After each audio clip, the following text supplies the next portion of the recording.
Hello everyone, welcome to the new world with IIT in thinking. तो quick concept में हम आज सीखने वाले हैं calculation of geometrical isomerism and optical isomerism. NEET 2025 के लिए बहुत इंपॉर्टेंट है। ठीक है, मैं ज़्यादा टाइम वेस्ट नहीं करूँगा, आपको जल्दी जल्दी चीज़ें सिखा दूंगा। ठीक है, तो टू दी पॉइंट चीज़ें हम बात करेंगे। देखिए, पहले अगर आपको कैलकुलेशन ऑफ ज्योमेट्रिकल आइसोमेरिज्म करना है तो क्या करते हैं भाई। Case number 1, when molecule is unsymmetrical, मतलब आपके पास मॉलिक्यूल अनसिमेट्रिकल है तो नंबर ऑफ ज्योमेट्रिकल आइसोमेरिज्म जो होता है वो क्या होता है, 2n होता है। n आपके पास क्या है भाई, n जो है आपके पास स्टीरियो ज्योमेट्रिकल सेंटर है। n हमारे पास क्या है, ज्योमेट्रिकल सेंटर बोलते हैं इसको, ज्योमेट्रिकल सेंटर। मतलब जो जो डबल बॉन्ड की वजह से आपके पास या जहाँ जहाँ पे GI होगा वही काउंट करना है। जैसे देखो, ये हमारे पास सिमेट्रिकल है, इनसिमेट्रिकल है, तो आप एक काम करो, देखो यहाँ राइट साइड से देखो तो यहाँ पे आपको क्या दिख रहा है, क्लोरीन से स्टार्ट हो रहा है। लेफ्ट साइड देखो तो आपके पास आयोडीन से स्टार्ट हो रहा है। तो भाई ये अनसिमेट्रिकल है, ऐसे ही पहचानना है ना। राइट और लेफ्ट से चलना स्टार्ट करो, डिफरेंट एटम आ जाए तो आप समझ लेना अनसिमेट्रिकल है। अब देखो यहाँ पे ज्योमेट्रिकल आइसोमेरिज्म कहाँ कहाँ शो हो रहा है, ये डबल बॉन्ड भी GI शो कर रहा है और ये डबल बॉन्ड भी GI शो कर रहा है। GI का कंडीशन क्या होता है, अगर एल्कीन गिवन है तो आपके पास क्या होना चाहिए, A B। GI condition C और D है तो A should not equal to B होना चाहिए और C should not equal to D। A और C बराबर हो सकते हैं, B और D भी बराबर हो सकते हैं। बाकी GI का वीडियो आप मेरा देख लेना, कभी दिक्कत, हर वैरायटी की प्रॉब्लम है।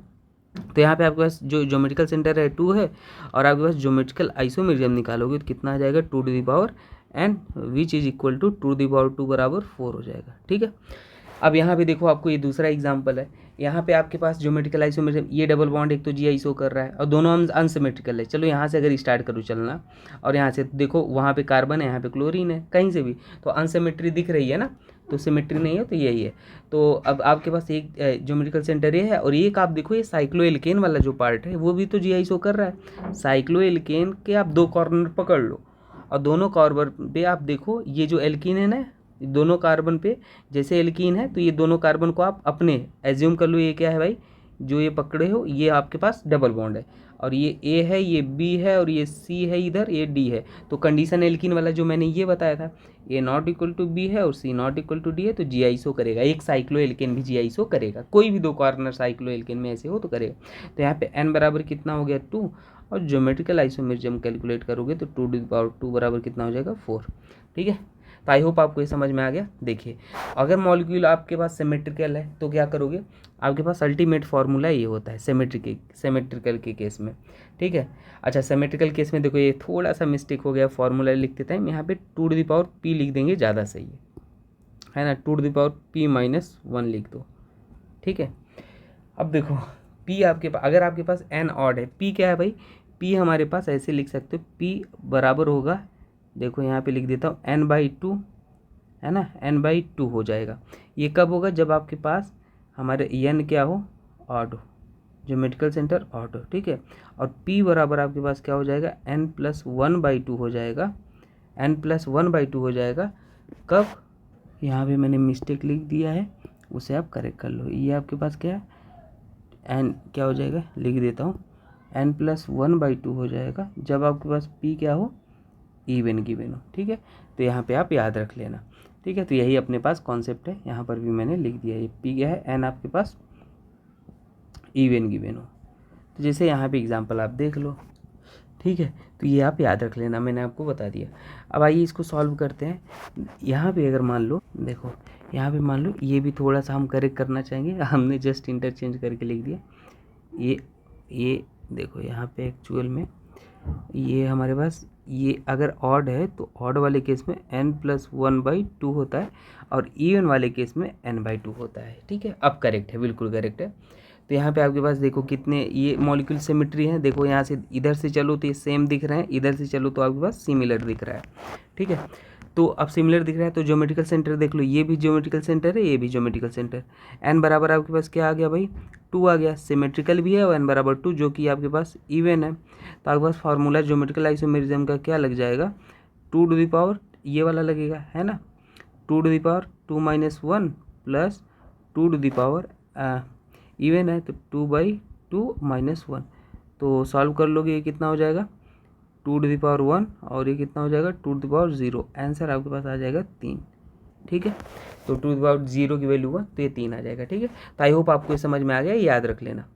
अब ये क्या है आपके पास, कैलकुलेशन ऑफ ऑप्टिकल आइसोमेरिज्म। तो कभी अगर आपको ऑप्टिकल आइसोमेरिज्म अगर कैलकुलेट करने हो और मॉलिक्यूल आपके पास केस नंबर 1 क्या है, अनसिमेट्रिकल है, तो फॉर्मूला सेम ही रहने वाला है 2n है ना। और स्टीरियो सेंटर भी, स्टीरियो आइसोमर भी पूछता है तो भी आपके पास यही जो ऑप्टिकल वाला है वही स्टीरियो आइसोमर वाला होता है, सिमिलर है ना। तो 2n, जैसे देखो यहाँ पे अगर आप देखोगे तो ये n क्या है आपके पास, n ऑप्टिकल वाले में कायरल सेंटर देखते हैं ना, कायरल सेंटर।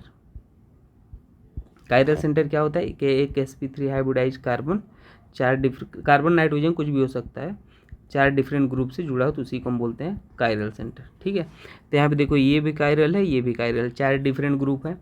और मॉलिक्यूल कैसा है, अगर ऊपर से देखो चलो इधर से और यहाँ पे है ना, तो ये क्या है, अनसिमेट्रिकल है। तो हमारे पास 2 क्या हो जाएगा, n हो जाएगा ऑप्टिकल आइसोमेरिज्म। कायरल सेंटर कितने हैं, 2 हैं, तो 2 हो जाएगा आपके पास, कितना आंसर आ जाएगा, 4 ऑप्टिकल आइसोमेरिज्म आ जाएगा, ठीक है। ये आप याद रख लेना। चलो आगे देखते हैं। अब आपको कभी मॉलिक्यूल सिमेट्री दिखे, तो मैंने सारे पॉसिबिलिटी केस या पॉसिबल केस यहाँ पे ले रखे हैं। एन अगर आपको क्या दिखे भाई, सिमेट्री दिखे, तो टोटल एन अगर इवन है, यहाँ पे ध्यान देना है क्या लिखा हो, एन इवन है, एन अगर आपके पास इवन है तो टोटल आइसोमेरिज्म जो होंगे 2n-1 प्लस 2p-1। अच्छा p का क्या खेला है, अगर आपके पास n जो है इवन है तो p बराबर क्या होता है, n/2। अगर n ऑड है तो p बराबर क्या होता है, यहाँ पे लिख दिया है n+1/2 है ना, जो GI में करते थे। अच्छा ऑप्टिकल एक्टिव पूछता है कभी तो 2n-1 होता है, ऑप्टिकल एक्टिव पूछता है तो 2n-1, ये आपको दिख रहा है ना, ये वाला लगाना है। और अगर देखो टोटल मेजो कंपाउंड पूछता है तो आपका फॉर्मूला कौन हो जाएगा, ये वाला 2p-1, और n इवन है तो n/2। टोटल ऑप्टिकल मेजो पूछ लिया और टोटल ऑप्टिकल एक्टिव पूछ लेता है तो आपके पास ये वाला हो जाएगा, ठीक है। रेसमिक मिक्सचर आपसे पूछता है तो आपके पास ये ऑप्टिकल एक्टिव /2। जैसे एग्जांपल मैं लेता हूँ, यहाँ पे आपके पास ये टोटल ऑप्टिकल आइसोमेरिज्म आपको निकालना है, तो कितने हो जाएंगे, ये 1 2 3। ये सिमेट्रिकल है क्या अनसिमेट्रिकल है, सिमेट्रिकल है, क्योंकि यहाँ से देखो और यहाँ से बिल्कुल सिमिलर सब कुछ दिख रहा है। अब n आपके पास टोटल ऑप्टिकल आइसोमेरिज्म निकालना है, और n आपके पास क्या है भाई, यहाँ पे n कितने हैं, 3 सेंटर हैं, n आपके पास 3 है जो कि ऑड है। तो टोटल ऑप्टिकल आइसोमेरिज्म कितना हो जाएगा, 2n-1, तो 2^3-1, और ये कितना हो जाएगा, 4 हो जाएगा ये। और ये आपके लिए घर के लिए है HW, आप सारा कैलकुलेट कर लेना। ऑप्टिकल आइसोमेरिज्म मेजो है ना। अच्छा यहाँ पे ऑप्टिकल एक्टिव निकालोगे है ना, ये लिखा है, तो टोटल मेजो कंपाउंड कितने हो जाएंगे, मेजो अगर निकालना चाहो तो क्या हो जाएगा, 2p-1, p-1 क्या हो जाएगा, n+1/2-1।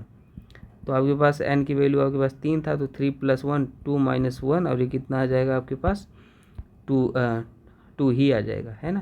तो ये मेजो आ जाएगा। तो बाकी आप कैलकुलेट कर लेना पूरा, और ये HW है आप कर लेना, और ये भी आपके पास HW है कर लेना, ठीक है। तो आई होप आपको समझ में आ गया। बाकी मैं डिटेल में इसका ज्योमेट्रिकल ऑप्टिकल आइसोमेरिज्म में बताया हूँ, वहाँ पे देख लेना। और हाँ, आप अगर नए हो तो मैं कुछ महीने पहले नीट पेपर आउट स्ट्रेटजी बनाया था, जिसमें 3 स्टेप फॉलो करने थे। पहला स्टेप था 37 ईयर PYQ कर लो, दूसरा स्टेप था 25 मोस्ट एक्सपेक्टेड क्वेश्चन, जो कि आप देख रहे हो ये सारे 25 मोस्ट एक्सपेक्टेड क्वेश्चन है, चैप्टर वाइज मैंने पूरा करा दिया है। इसको पहले मैं आपको यूट्यूब के कम्युनिटी पोस्ट पे देता था है ना, और फिर आपको वीडियो सॉल्यूशन भी देता था। इस जैसे आप देख लो हेलो एल्केन का है, तो ये वीडियो सॉल्यूशन भी आपको मिलते थे, और इस क्वेश्चन पेपर यूट्यूब के कम्युनिटी पोस्ट पे देता था, आप वहाँ पे सॉल्व करते थे। और लास्ट में ये अपना चल रहा था गेस्ट पेपर, आज 7वां गेस्ट पेपर हो गया है, कल 8वां आ जाएगा। ये 45 क्वेश्चन का है और सारे सिलेक्टेड क्वेश्चन। तो आई होप इतना जो कुछ कर लेगा ना, और लास्ट में टॉप 50 क्वेश्चन आने वाले हैं ऑर्गेनिक इनऑर्गेनिक फिजिकल के, और क्विक कॉन्सेप्ट ये चल ही रहा है, तो और रिवीजन भी चल रहा है, चैप्टर वाइज रिवीजन चल रहा है, ठीक है। जैसे देखो ये रिवीजन चल रहा है। अच्छा रिवीजन में सारी इंपॉर्टेंट पॉइंट हमने GOC का रिवीजन करा है, सारी इंपॉर्टेंट पॉइंट आपको हमने रिवाइज करा दिए हैं ना, आपको कुछ टेंशन लेने की ज़रूरत नहीं है। और विदिन 30 मिनट वीडियो होता है, और सारे मैक्सिमम पॉसिबिलिटी जो केसेस हैं सब कुछ हम यहाँ पे लेके आपको बता देते हैं, तो आप ये भी देख सकते हैं। आप इतना कर लो, कुछ करने की और ज़रूरत नहीं है। बाकी आप अपडेट होने के लिए हमें ज्वाइन कर सकते हैं, टेलीग्राम, इंस्टा और व्हाट्सअप, लिंक डिस्क्रिप्शन में है। वो सब जो अभी मैंने आपको दिखाया वो भी डिस्क्रिप्शन में दे दूंगा, ठीक है। ओके दोस्तों, थैंक यू। और टॉप 50 क्वेश्चन के लिए तैयार रहिए, ऑर्गेनिक इनऑर्गेनिक फिजिकल, फिर नीट आपका गारंटी है 99% यहीं से आएगा। Thank you.